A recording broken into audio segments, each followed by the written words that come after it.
to Tanzania. I was invited to come along, and it was an amazing trip, a month in Tanzania and 19 days on a fantastic safari. And I'll turn it to Barbara Watson to tell you all about that safari. Thank you. Well, I already got, I better unmute here for, I hope we don't get feedback. Yes, you will. Well, if I'm not unmuted, people won't hear me. Just muted on there. It's muted because the audio is coming out of the speaker, which is finding its. Yeah, but what about the Zoom people at home? Can they hear me now? Yeah. It's Yeah, on I the can. This is Mohammed. I can hear you, but the picture Okay. I see is the iPad picture of the ceiling. all that they're using. No, I get Barbara fully. I can hear her and see. It will be me sharing. Anyway, yes, well, thank you for inviting me here. I'm not quite sure, this is a bit of bizarre presentation for a fishing club, considering I didn't see a single fish on my trip, so. We'll get right into it. I understand some of you may have to leave by 11, and I won't be insulted if you get up and walk out the door, because we will run, we're starting a little later. Mohammed said he's saw nothing but feelings, so. Ah, well, that's good, yeah. Here we go.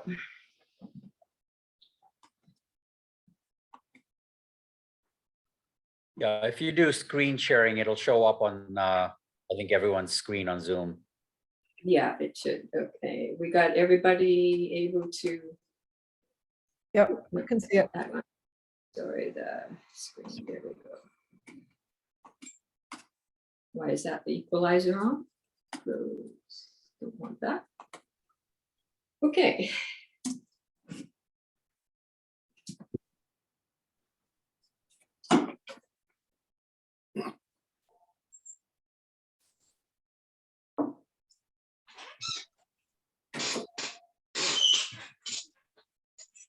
That's interesting. No sound is coming. Anyway, there's hardly any sound.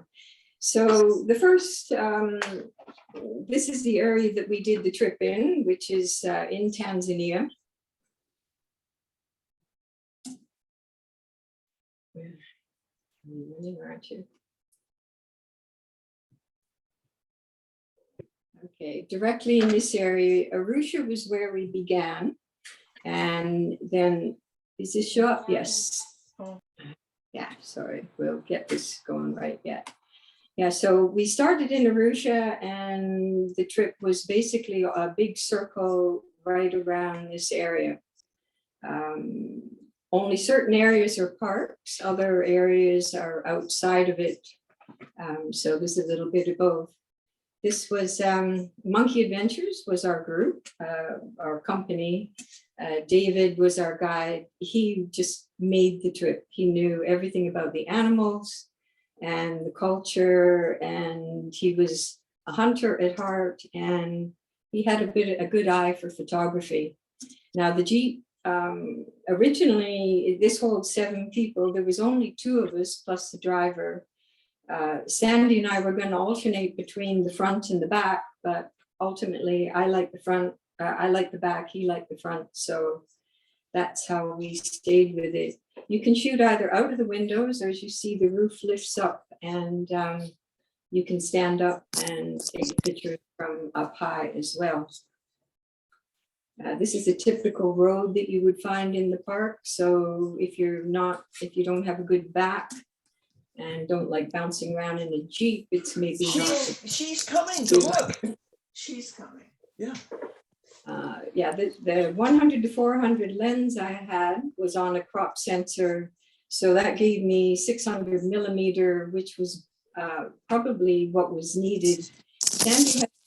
And I think that extra length on the lens was important. This was a common occurrence. Every time we would pass another Jeep, they would stop and have a little chit chat about what they'd seen and where it might be found. As you can see, it's pretty big area, not a lot of trees. The fact that you could actually find anything is surprising. you know, there's probably thousands of animals just in that area you're looking at, but, you know, finding them is the trick. The one thing everybody asks is, what do you do about going to the bathroom? So in a few places, there are facilities like this. That's at the meeting this morning. Oh. It's happening right now. Mute everybody. No, everybody else muted. Anyway, yeah, our guide actually has a shot of a lion coming out of this door, which is why he, when we first went there, he went around and he banged on all the doors and I couldn't figure out why, but this was why. In some cases, you can't actually, these are few and far between. So in some cases, you were allowed to get out of the jeep. Mr. Paper. Mm. Yeah. That's great. Is that ECG? Could everybody mute, please, because we're getting feedback here. No, could you just That's not me. ask Wendy to not talk or mute herself? Yeah, if everybody else could mute, we're getting. It's not me, it's Sandy and Art. Okay, Sandy and Art, mute, please. looks. Okay, so, yeah, you are allowed to get out of the Jeep, but he's very, very cautious, because as you see here, you know, if this guy was lying down, you wouldn't even see him, so he would take a look around. So I'm going alphabetical with some of the animals. The antelope, we have to go, this one is an impala, a female. That's the male version. Notice all the flies on them. In a few cases, we had the tsetse flies. If you see these flags were everywhere. So that tells you if you ever go on a safari, do not wear dark blue and black clothes because they attract the flies.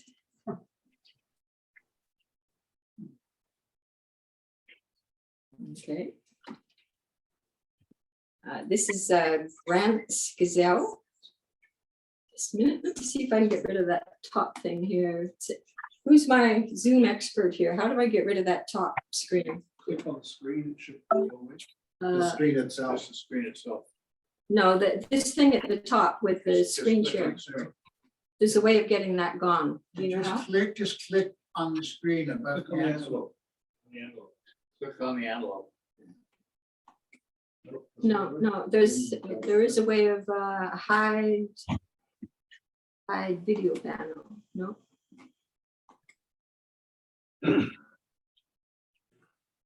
Hide. There we go. Gotcha. Okay, go away. All right, there we are. Grant's gazelle. You notice a different shape in the horns, different coloring. These ones are quite a bit bigger.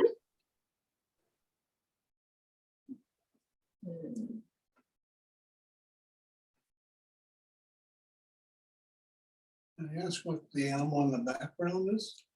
That's a wildebeest, and then the smaller of the antelopes there is a Thompson gazelle.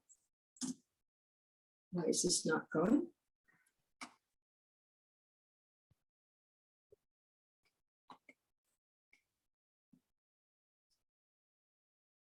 And this one is called a topi. Look at the difference in the horns, and he's got a hump almost like a camel. And they're a lot bigger.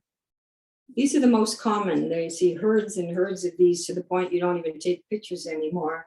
The Thompson's gazelle, and these are females. It's difficult to get a good shot of them because they're always in groups and trying to get something individual. This guy's my favorite. It's called a dik-dik. It's about the size of a rabbit, but it is actually an antelope.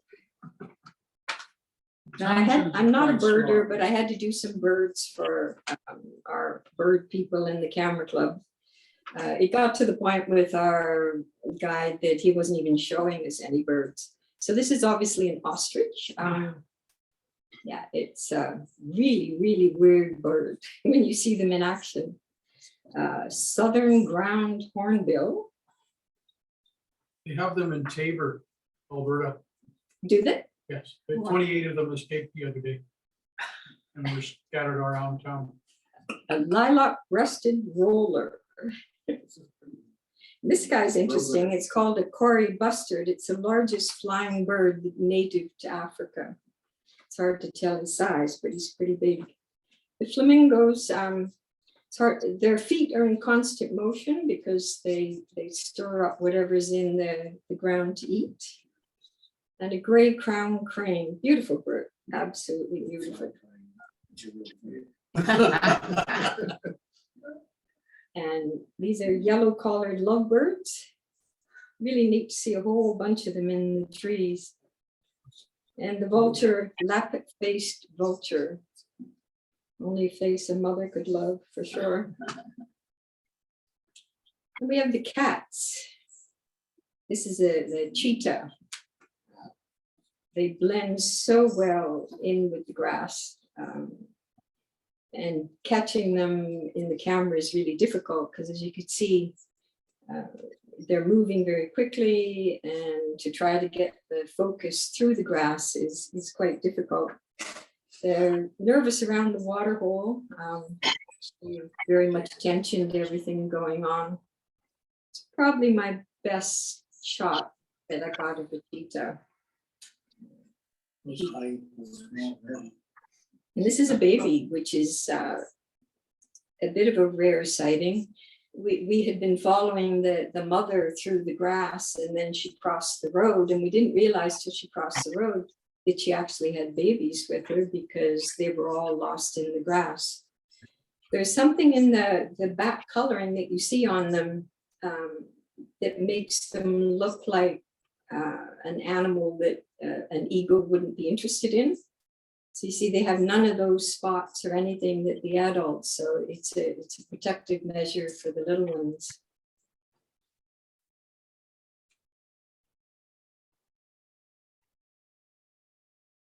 Okay, now this gives you an idea of how good our guide was. Now he's driving the Jeep on those bad roads, and he says, "Yeah, do you see that leopard?"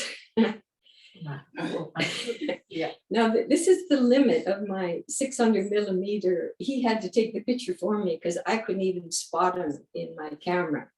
So this is how good this guy was. Now, this is not the same leopard. This was another opportunity we had coming up that we're able to get quite close. So yeah, this is a pretty exceptional shot. He was actually trapped in a tree because the tree next to him was a whole pride of lions. And I didn't know this, but apparently if he came down out of the tree, the lions would kill the leopard.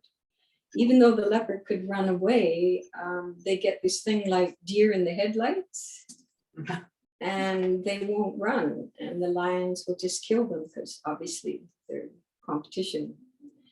So that probably got more shots of lions than anything. This guy was my best shot. Just came around the corner and there he was. Lion King.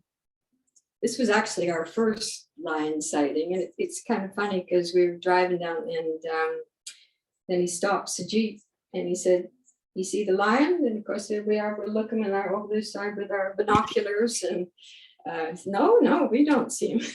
They look over the other side. There they were, right beside the Jeep. So sleeping lions are pretty easy to find. There is a myth that they only hunt at night, but they're opportunist hunters, and they will hunt day or night. They look like just little kitty cats, very, very peacefully sleeping. But apparently if you get out of the Jeep, it would be a completely different story.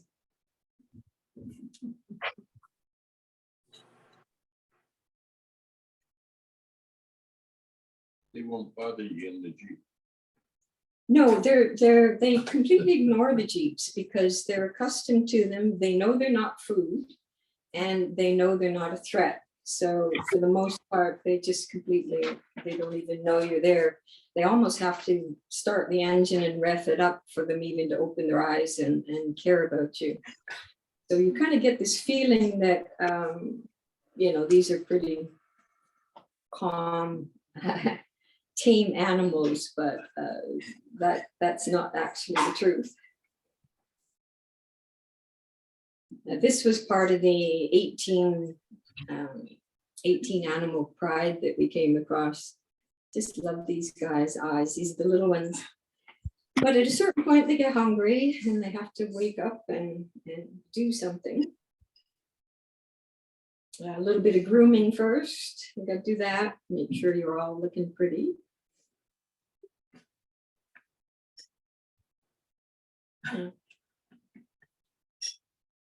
Yeah, it's you know, you think if you've seen one lion, you've seen them all, but the different situations and that you run into when you're out on safari just make it, it's like a treasure hunt, you know, finding this.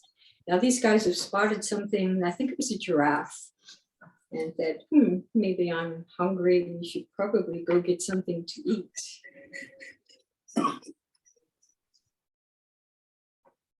So the lions are not in the caged in any way. They can leave the parks if they wish, but if they do, they usually are tranquilized and brought back in by the rangers. You can see the female here. This will be the alpha female wears a collar. That's the only, they put collars on the alpha female so they can track where the pride is and they know if they have left the grounds. So they do know pretty much where they are at all times. I told David that I wanted to see a lion in a tree, and I thought I was joking. But he said, I will show you a lion in a tree. So now this area, this was in a spot that there was virtually no water, no shade. You can tell by the look in their face that these guys are not very happy. They're very, very hot and uncomfortable. So the next thing, one of them just wandered right up and parked himself. This is Narjeet. This was another one that was there, just looking for some shade. He just walked right up and lay down right under the Jeep. This one, however, I had moved from the seat up to the upper area, and there was something in my motion that caught his attention, and she did not, got very upset, and to the point that our guide was actually quite nervous because she was virtually right beside the Jeep, and as you could tell, giving me the evil eye. She had caught the motion inside the Jeep and considered this to be a threat. So you can see the difference in the expression when one is a little bit angry versus one quite contented, sleeping. Now the elephants, the vastness of the country, I mean, it even makes elephants look small. They will just wander at will and cross the roads. They also are used to the Jeep, although they do have to be quite careful about the elephants because if they're in a bad mood or that, your Jeep is no competition whatsoever for them.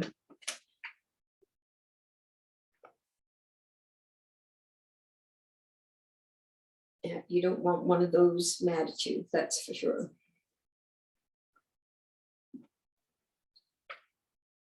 Did they have any natural enemies that would dare attack them? No, I think the elephants are pretty much, yeah, king of the jungle. The baby elephants, I love the twist of the trunk on this little guy. Now, the interesting thing about the baby elephants is that you can see all the adults, they just scoop up the water with their trunk. Whereas until a certain age, they can't do that. So the littlest ones have to actually get right in the water and drink with their mouth.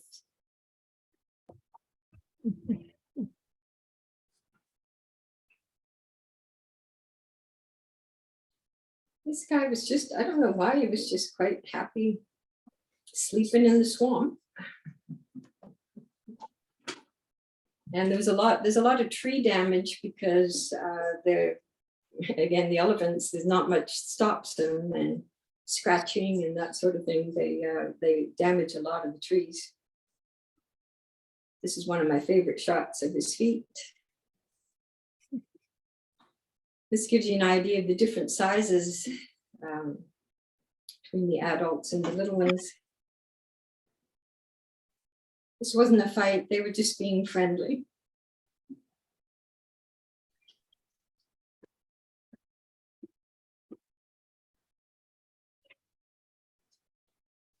A giraffe, they're really one of the stupidest animals ever invented. They look quite bizarre running away. Seeing this head sticking out of the trees. Still can't figure out how this all evolved. It seems very illogical to me. Now, when they run, they use the same leg. You would think it would be a bit opposite, but all in all, they're just very awkward looking animal. Love this group, showing the different sizes with the babies and the adults. Everybody thinks this is the back of the giraffe, but it's actually the front. You're looking at his chest and his knees.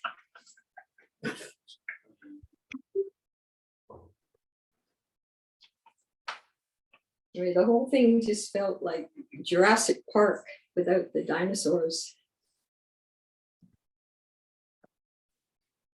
Now, the next coming up is the hippos. I got dubbed the title of the Hippo Queen because I was interested in getting pictures of the hippos. But I have to say, after actually seeing them in person, I don't like them nearly as much. They smell really bad. And they make quite obnoxious noises. When you get this many of them together in a group, they really don't smell very nice. They are considered the second most dangerous animal, though. You would think it would be the elephants, but they are the second most dangerous one that you need to avoid. Now, I'm going to have a video coming up where I'm going to need my volume here. Anyway, we'll see if I can make that work when it gets here. Now, this isn't Bigfoot, this is a big mouth. Another face only a mother could love.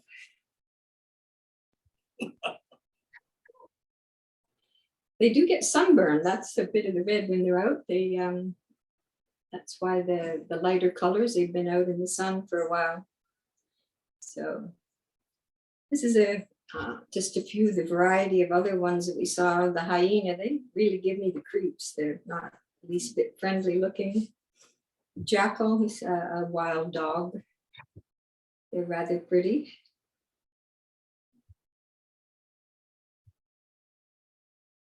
Again, I think that coloring on the back might be what the cheetah is trying to emulate. These guys are pretty shy, hard to get a good shot of them.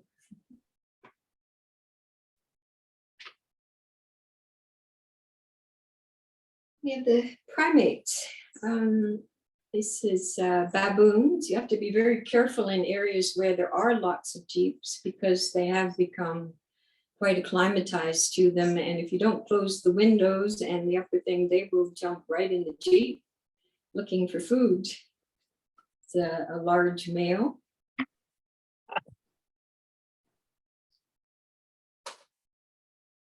Kind of like this one. I suppose I can't breathe would be the caption for this one. This is an exceptional find. Even our guide was excited about this guy, an albino baboon. Apparently is extremely rare. And also this one, it's called the Maniera monkey. I didn't even realize it till I came home to look up what kind of monkey this was. It's actually been new to science in the last few years. It's a subspecies endemic only to Tanzania and this particular area around Lake Manyara. So again, this was quite an exceptional find. They start off with a map showing where they were. Vervet monkey. This is the most common. commonly known as the blue balls monkey. I won't show you why they get that name, but it's self-explanatory.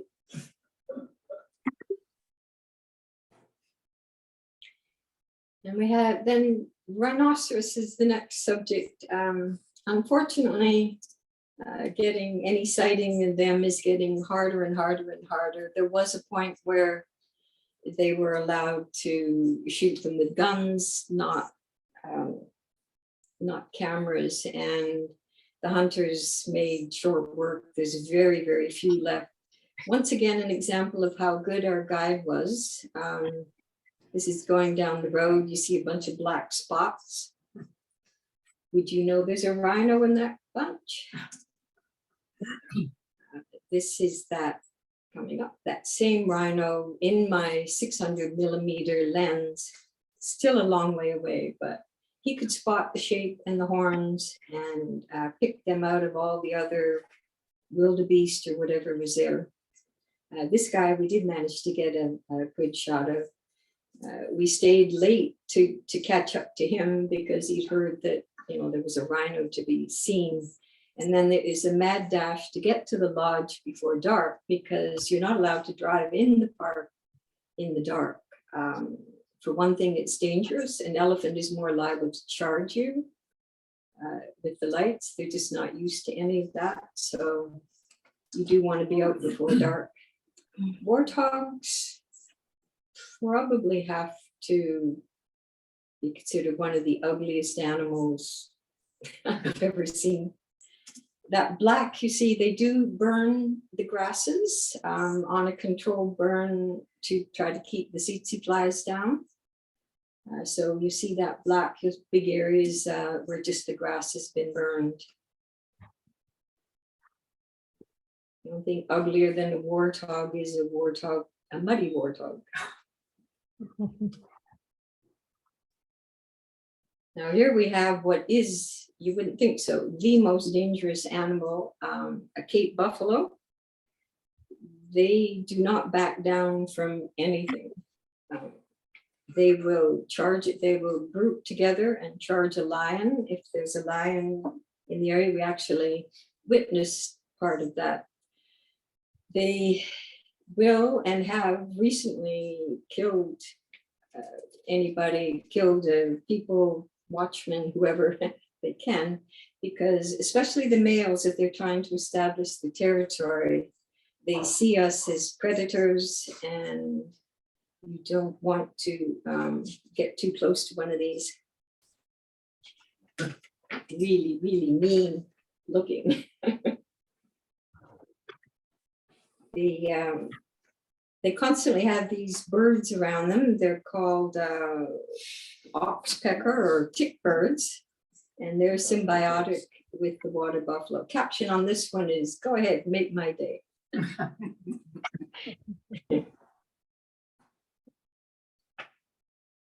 Yeah, the locals are much more afraid of them than they are of lions or anything else. The wildebeest, we were really fortunate, even though it was slightly early for the big migration, to witness a partial migration, because at this point, all the grasses were getting dry. You can sort of see by the color. And they were all starting to think about doing the migration up into Kenya, where they have better water and feeding. So it's a circular thing year round. And this was just before where the herds were beginning to think about going. I don't know if anybody's heard about the wildebeest migration there, but it's just thousands and thousands of animals all going at the same time. They're a bit stupid. They just kind of follow anything that's moving. You can see here the herds all in the background, even way off in the distance is another herd. So they all kind of get together and let's say they will follow anything that's moving. So they have leaders, and one morning you'll see them going off in one direction, then they go back. It's not a constant move. They seem to not quite have it all figured out. We saw this whole group going in one direction in the morning and they were back the next night. See them all with the birds taking a ride.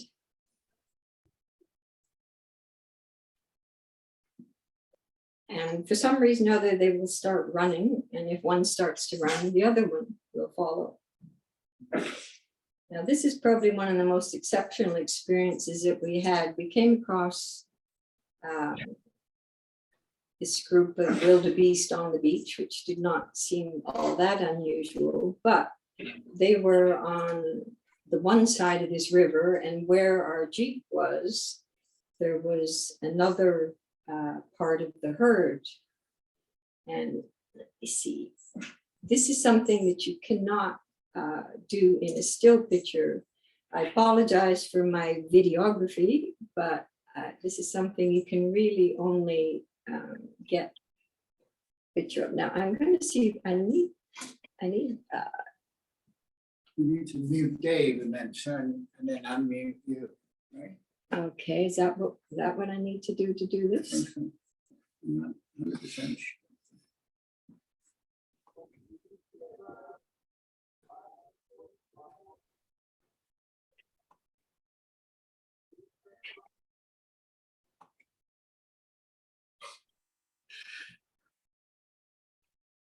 Okay, let's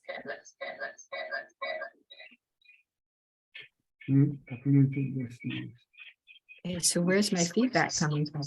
Here. Oh. Tracy thought this is gone, but it hasn't gone on, so I'm just put it on now. Do I do this or do you, she do this? That gonna work now? Yeah, I'll do it. Well, wait, you put it on? I'll get it. I just put it on now because she thought it had gone, but it. Why don't I have any sound? So I just put it back and said, let's just. Probably need an electronic engineer this time. That's what I use. Yeah. Not 100% sure. Yeah, let me see. Scott. Just describe it. Yeah, but the sound was kind of really important here. But anyway, we won't fuss with it anymore. I don't know why we have no sound. So we're on this side with the one part of the herd. Those are all dead bodies in the water from some that have tried to cross earlier. It's Like cross, right? Right in the wrong. Yeah, so they're all kind of half the herd's on our side of the river, the other half's over here. And they're all just calling back and forth to each other. Ours would be running away, coming back. It's too bad we don't have the sound, because the sound here really is the whole thing going on with the calling back and forth really is quite interesting. So what was responsible for killing them? Sorry?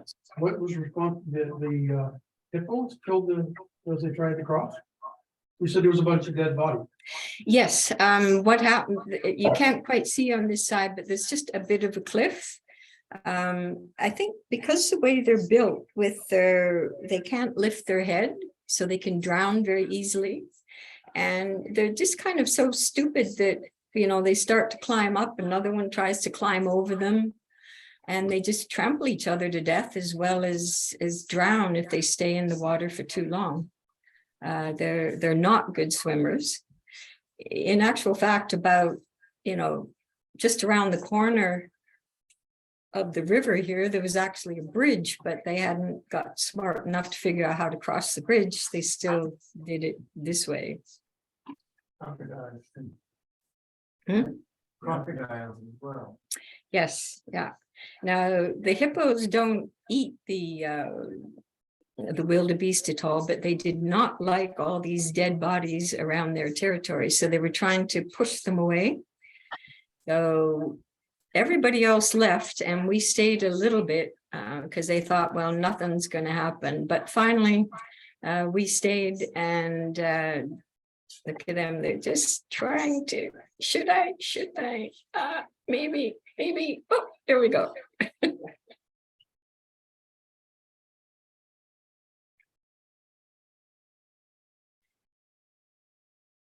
So you can sort of see on the other side, even though you can't see our cliff, the type of cliff they have to go up.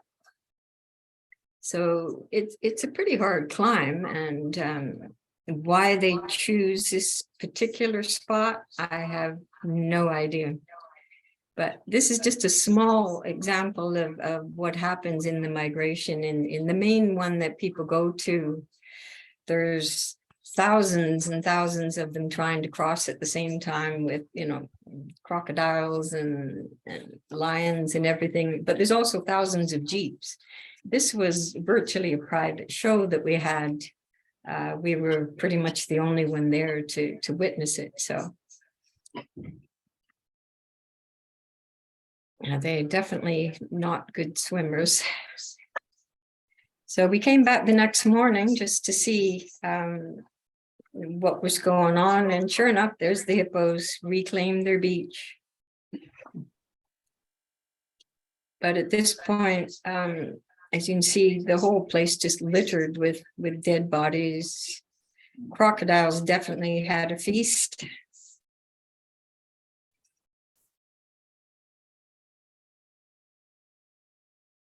Yeah, they were not happy having all these dead bodies there.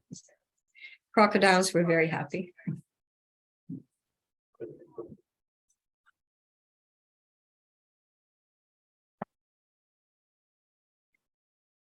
So the final animal is probably one of my favorite, the zebra. The zebras and the wildebeest have a symbiotic relationship too. The zebras are a lot smarter and more aware.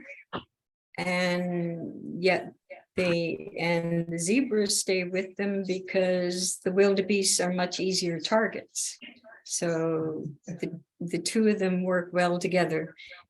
Now, what this is, watch your eyes if you tend to get dizzy, because this is just an example of what it's like trying to stand up and take a video in a moving Jeep.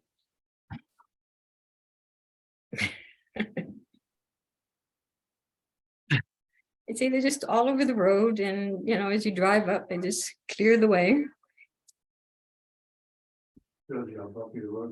Yeah. Not too much of that. And yeah, then they just pop out on the road. You never quite know what you're going to see. They've tried to domesticate them, but as much as they look cute and they look like horses, they're actually very mean, and they can't be domesticated. They have weak backs, so they're not that great anyway. But they're actually quite mean animals and unpredictable. So they've not been able to domesticate them. Quite aggressive, actually.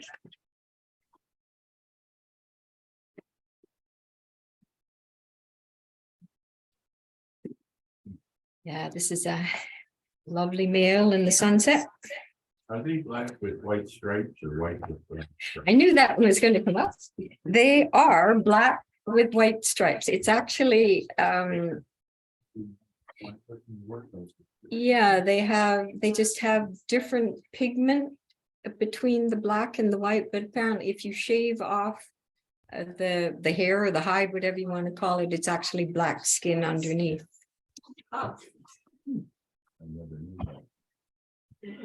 And yeah, this is a little one. If you notice in the back end when they're young, they're a different color. I'm not sure why. I guess this is a way of defensive. They must look like something else from the back end.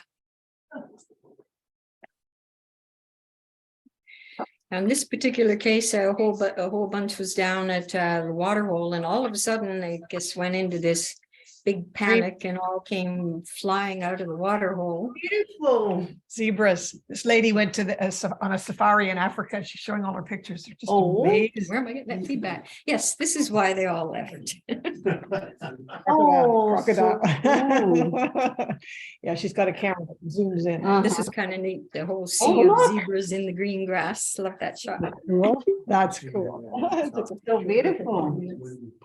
We got somebody. Here right now there? She is right now there? No, she went there. Now she's come back home and showing her pictures. Okay, Somebody's whoever talking. is talking, please go on mute. Everyone can hear you.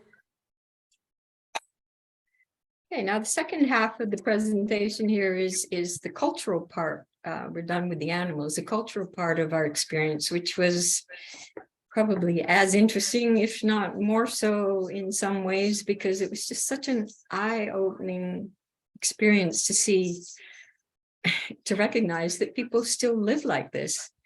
These guys, they have no permanent structures. They basically, they hunt birds and baboons, that sort of things for their food. We sat around, you know, we went for a visit. This is out in the middle of the desert, out in the middle of nowhere, and basically pull up a log and sit down, and it's kind of, we're able to sit with them for a while and take pictures. They were quite open to that. That was okay. They make all their own bows, decorate them accordingly. They just eat meat. Well, not the rice, corn, Okay. that kind of thing, which I don't know what they used to do, but now because of these visits, when you go to a visit, you do give the chief some money.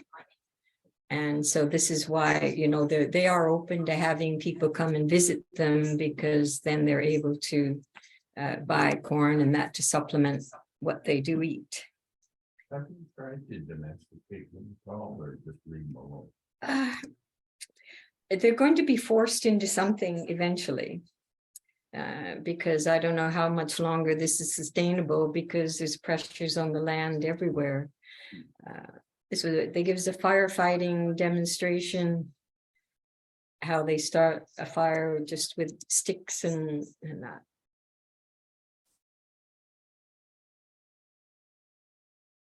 They're actually quite healthy, dirty if anything, but that's because they live in the dirt and water is very, very scarce. They have to lug all their own water, very, very dry conditions, at least these groups. Like I say, very healthy. A lot of the ones you'll see between and the Maasai, they need some dentist work. But other than that, you know, they seem to be managing just fine. So are these Maasai or is this a different group? This is a different group. These are the nomadic bushmen. Oh, okay. And they've lived this way like for thousands of years. The Maasai have livestock. I'm sorry? The Maasai have livestock, yes. They too are being in a culture shift. Yeah. Yeah, these guys are, this is a chief. Unfortunately, one of the videos, I forgot to push the right button, but he did this great explanation of the different arrowheads and what they were used for, the certain ones for birds, certain ones for bigger animals. But I didn't get that.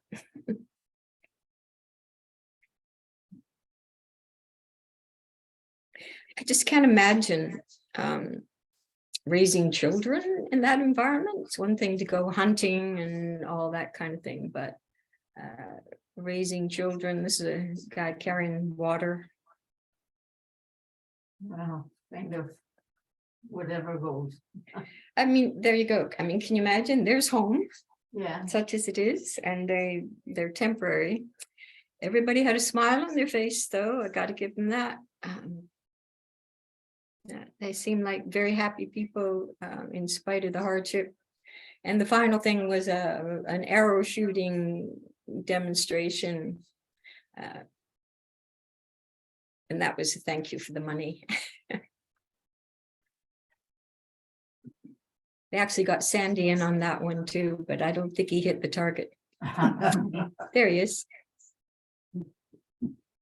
See what age category they put him in. Is the beadwork theirs or do they buy that? They make it, that's a big thing, and they do make to sell stuff as well. Now, these shots here are just going from place to place between the parks and that, kind of outside of the parks. The bikes are the biggest transportation. I don't know if that's economy or just where they can go, but everybody has a bike of some sort, or they walk. A lot of them, the Maasai and that, they've gone more towards goats and donkeys rather than the cows, because the cows are a lot harder to maintain. Again, water is a big thing. In some cases, it can be like a 3-hour walk to the water source and 3 hours back, and they might have to do this twice a week. The donkeys are used for carrying. They don't eat the donkeys. There's something almost sacred in them, I think. So just random shots along the road, countryside. Everybody has a cell phone. Their structures are, I say, just sticks, and then they mix cow manure with cow pea, and they make a mud out of that, and then that's the walls that they sop that. What would that be? Our drywall, not drywall, what is it? Yes. That they put on to seal it.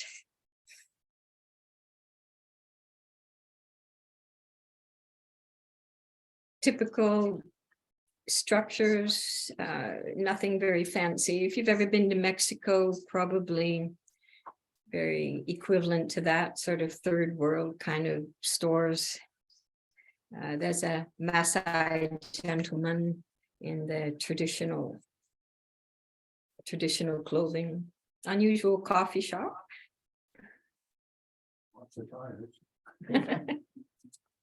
Got to watch that runoff. I'm not too worried about that. This would be a typical, it's a street economy. They never did shut down for COVID because it'd be impossible to shut this down. My question here is, how do you find the other shoe?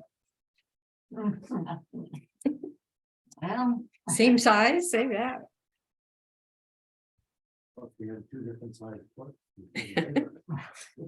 And those little 3-wheeled trucks or whatever are really common. They're the workhorses for moving stuff around. So the second group that we went to is the metal bushmen. They're a little bit more permanent, but they're again out.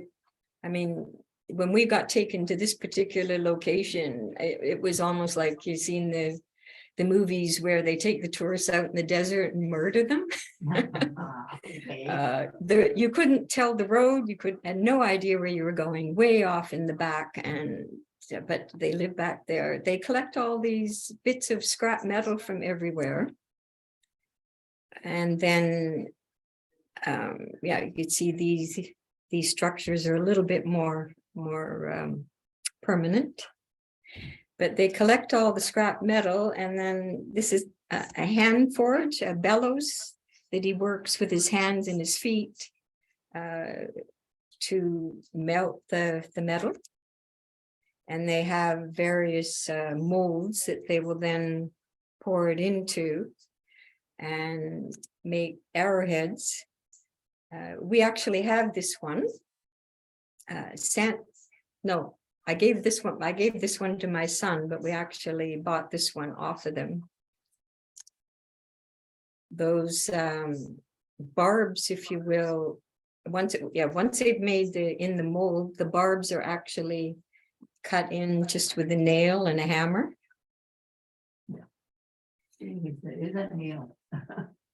And the different, I was saying what the Bushman explained about the different arrows. You can see they make different shapes depending on what it is they're going after.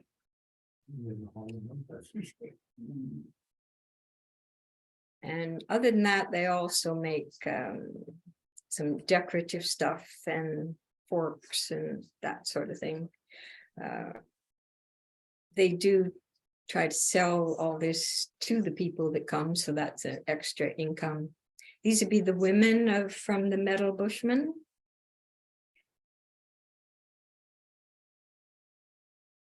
Again, everybody has either shaved or very short hair. That is pretty much a necessity with the lack of water. It's the easiest way to keep clean without a lot of hair. With those rings around their neck, that's a particular tribe of women, isn't it? They, The ones that put them on. no, those are the Maasai, the big ones. You'll see them, yeah, them in a minute. They have their own dress, but they don't dress quite the same as a Maasai. They're a very different thing. I love this shot. Yeah, we went in, I'll just back up on that one. This was inside the cabin. She was grinding corn, and you can't quite see on the one side though, but all the other women were in there and they were singing while she's grinding. It was actually, yeah, a really interesting experience to go inside. There's no light in any of these huts. They're all in the dark. I don't know how they function in there.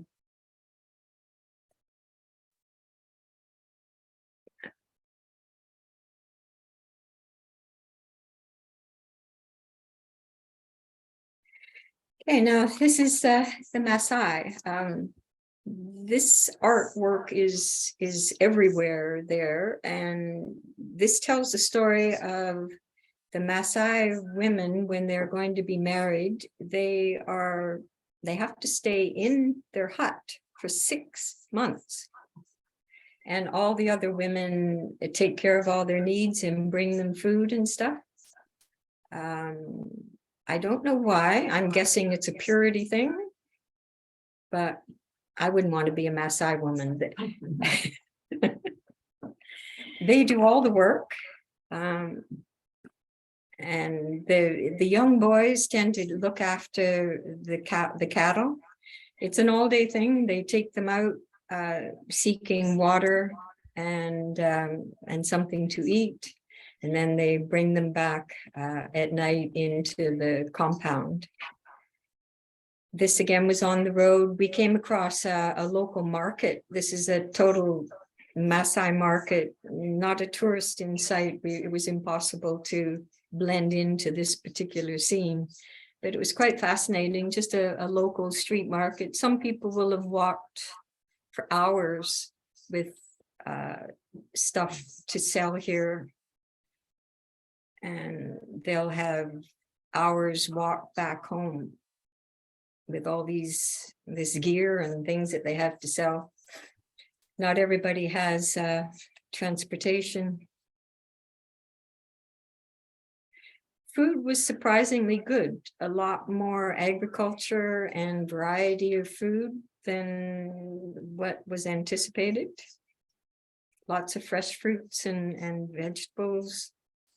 No problem with the food at all. These, I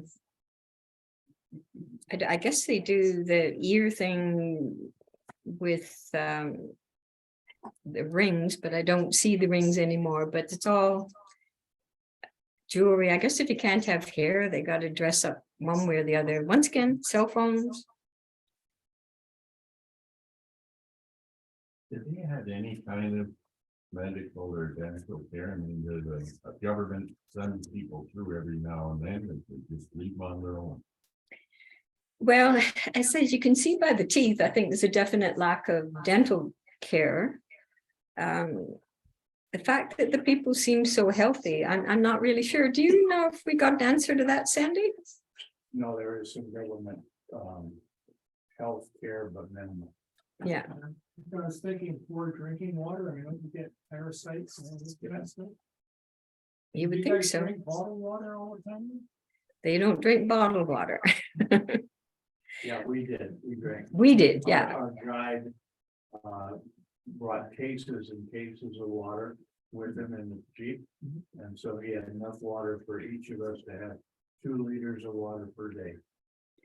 I thought this was a little incongruous, a mud shack with solar panels on the roof. About that. Oh, you got to charge that cell phone, you know? Well, that's why I was wondering how they did that. Yeah, this was an interesting thing in a little local market. This is the local pub, if you will. The women make the booze, but only the men are allowed to drink it, and only in the pub. They can't take it outside, and in special occasions, they're allowed to have the boozo outside, but otherwise they come here and they socialize and drink. And, you know, it's like the 10 o'clock coffee clutch that happens around here. What booze? It's a corn made from corn, and that this guy had obviously been well into it for a while. He said, "Take my picture." So I did. And these little guys followed us around everywhere. So yeah, kids are great. And there's none of that. Don't take my kid's picture. Don't put it on Facebook. They love it if you take the picture. Now, this is another visit to an actual family compound. And the Jeep drives up, you're the only one there, and everybody dresses up and comes out to give you a welcome song. You talk about feeling like a mark, you're the only one there. And you kind of subjected to this whole, I must say I have mixed feelings about tourism and going to these communities because, well, you know why? Because it's definitely changing them, and I don't particularly like being a part of that, but it was a very valid experience, because once you get past this initial tourist thing, then you have opportunities to go in the compound and take the really interesting shots. It's winter there. They were freezing cold. It was actually quite hot. Certainly all of the tartan blankets. Plaid blankets, whatever. Yeah, that is their traditional. And the colors apparently, although you can't tell it by these guys, generally the colors are for the tribe that you're from. Now, this is what you're talking about, I think, with the neck. Well, that's. Yeah. And when they're dancing, they jump up and down, and then these kind of flop. They put one on me at one point. I think she's talking about that when they go up the neck and they actually stretch the neck. Yeah. That's a different. Yeah, no, that's not here. No, that's not the Maasai. They're very, very proud people, but they're in a difficult position at this point, because the world is changing and they're finding less and less room to do what they've always done. Well, their surroundings are really not conducive to doing very much in the modern way. Right. So when you go in the compound, everybody has these little tables set up for things that they would like you to buy. The trick is trying to decide who to buy from, because Yeah, everybody see, it's wants like- you to buy. They start a war. Yeah, I actually had, not in this particular case, but I actually had about 4 women fighting over me at one point. So these are the shots. These are the shots that are worth it, being a tourist, for catching this kind of thing going on. These are the more real shots to me.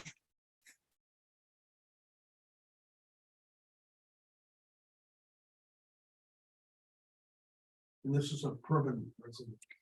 Yes, these would be family, usually a whole family compounds. Don't all live in these compounds, but yeah, a lot of them do. Again, we have another fire starting demonstration. You can see they use the machete and the stick. And then just, they do it way easier than anybody on Survivor. I know that.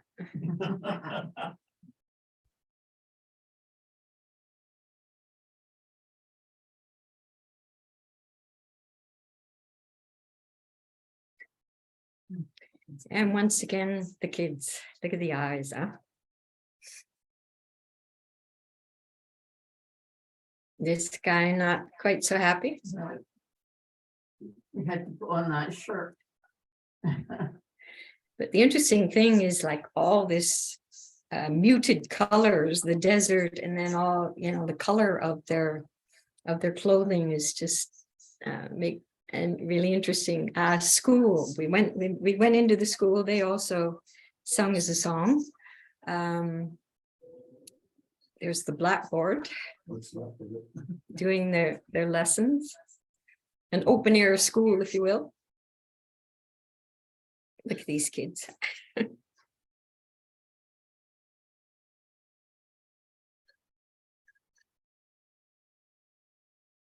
Yeah, it really makes you wonder what their future will be.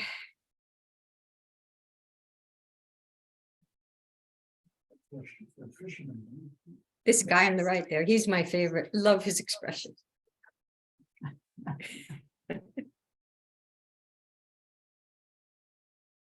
Yeah, they're very beautiful people. Very strong features.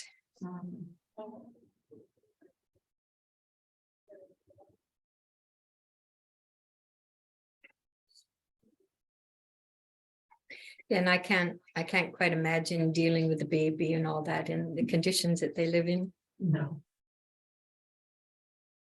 It's just they live, and if they don't, they grow up to be just like their parents. Or having a baby, yeah.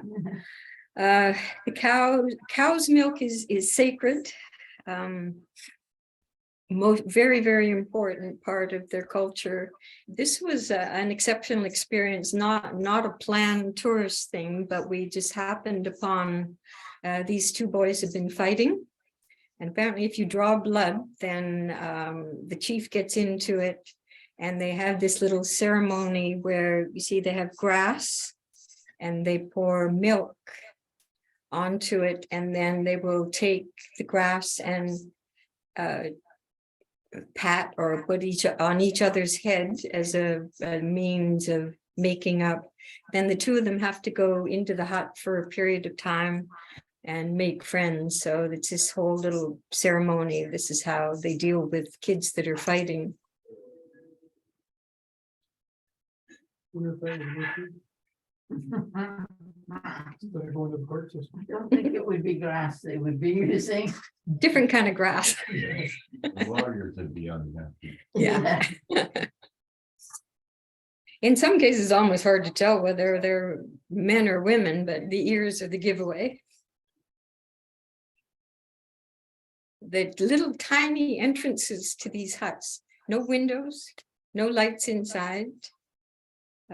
Sandy was actually reluctant to go into the first ones because the entrance was so narrow and it was so dark. And they do all their cooking, everything in these. I was sitting beside somebody for 5 minutes before I realized there was anybody there. This is called the Mountain of the Gods. Really? Yes, it's quite unique in the world. It has cold lava. The lava comes out cold, and then when it hits the air, it turns white. This was another village. This was the widow's village, where the women who'd lost their husbands, they all lived together, and they kept goats and managed on their own. But again, they want the tourists there. They have all kinds of beadwork and that they make, trying to sell to people.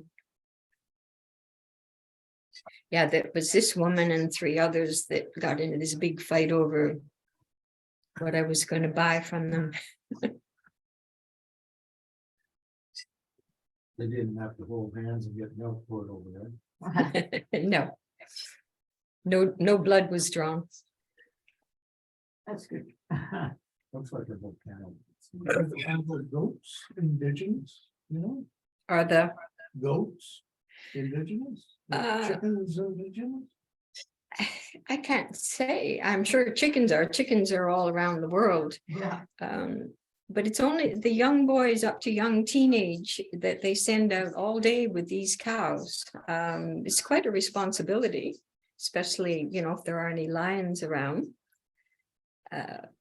After a certain teenage, then they're too old to go and tend the cows and the goats, and then they actually will go out on I guess you call it walkabout for a month or so at a time out in the bush to learn how to survive in the bush and how to be a lion killer when there are no more lions to kill, or at least they're not allowed to kill them. So how their culture used to be is no more.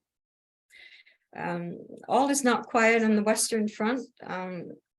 The Kenyan Maasai apparently have come across the border and bringing their cows into the parks, into the Serengeti, which is not really allowed. Kenya and Tanzania, they have a bit of a back and forth going. They don't like each other very much. So this was the military coming in to get the Kenyan Maasai back across the border. We heard that actually there was a lot of them murdered in this very same area. This was the area that just after we passed through, because they didn't want to leave.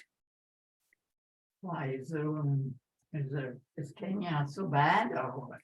No, it's just, yeah, they're just competitors, if you will. And, you know, with the land being such a demand, like even part of the Serengeti, apparently some rich Arab prince is trying to buy a portion of it as a private thing, and the Maasai are just getting pushed out of everywhere. They're grazing grounds, and so they're going to have to change their culture at some point, but it's happening slowly. So who would the money go to if this prince was able to buy part of the Serengeti? Government officials, politicians, you know that. Basically, yeah. So just the end here, I'll just give you a sample of the kind of places that we stayed in. They were called tented lodges, but surprisingly better than you would think when you think of the word tent. There's usually like a main tented area that where you will eat, and there's a bar and, you know, Wi-Fi or whatever. Excellent service, excellent food. Just can't complain one little bit about the experience as far as that went. Then you actually stay in, this is considered a tent, but it's pretty permanent. It's canvas sides, but some were better than others as far as facilities and what the why, but you know, here we are. This is inside the tent, so you're not exactly suffering. This was one of the nicest ones, I must say. Any mosquito? You know, that was the thing that worried me the most. I had special mosquito clothes. I had mosquito repellent. I didn't see a single mosquito the whole time I was there. So is that a generator and electricity for the lamp? How do you have see the door? Yeah, they would have generators, but for the most part, they were far enough away. We weren't aware of them. Some of the places they would only run them certain times, like at night. Also showing a particularly nice spot. A number of them had solar only. And Yeah. they were in more primitive tents, which I think she'll show in a minute. Yeah, I mean, this was one of the more upscale ones, brass taps and African mahogany. They're good. Yeah. That was the exception. Yeah. With the lack of street lights and everything, was it beautiful star shows every night? I mean, there's no light, right? Yeah, mind you, after all day in the Jeep, we were usually asleep after dark. Dark quickly though? Yeah, 6 o'clock, like most tropical. Now this particular, again, without my sound here, I put some sound effects in here. But on this particular place, you can see our cabin was the first one, Simba. And we woke up one morning to this roaring going on. No, that must be a wildebeest or something. But no, in actual fact, we found out later because some people were outside, we had a lion right in that corner. And we were on the inside and I wanted to open the flap and take a picture of him, but Sandy wouldn't let me. The lion, though, literally the lion was standing just outside. the Just gate. where those chairs are. So Yeah. you don't go up for evening walks? Yeah. You have to actually have somebody take you to eat. They will come and escort you. It's not safe even to go 100 yards. Oh. And that's it, folks. Well, that's very good. Very good. Pick up any Tanzanite, No, I don't do jewelry, so it wasn't my thing. it's very, very difficult to come by Yeah, there was lots of places you could buy it. and very expensive. I didn't, since I don't do jewelry, I didn't find out. Might be in one of the cabinet. Beautiful photos, Barbara. Thank you.